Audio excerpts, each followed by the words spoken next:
আলাইকুম, আশা করি সবাই ভালো আছেন। আর আলহামদুলিল্লাহ আমিও ভালো আছি। আজকে আমি এসেছি আমার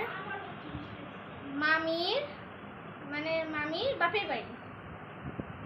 তো এখন হচ্ছে খিচুড়ি রান্না। আমি জানি আজকে আমি এখানে থাকতে চাই। জিনিস বলতে তো ভুলে গেছি, আমাদের বাইরের আবহাওয়াটা দেখাবো।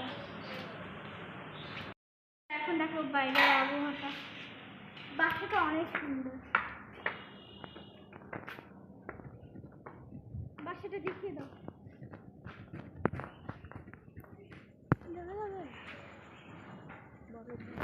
দেখা যাচ্ছে বাড়িটা, বাড়িটা ভালো করে দেখা যাচ্ছে গাইস। যেহেতু আমার ফ্ল্যাটটা অন্ধকার হয়ে গেছে তাই দেখা যাচ্ছে না। ফ্ল্যাটটা দেখা যাচ্ছে না। আসো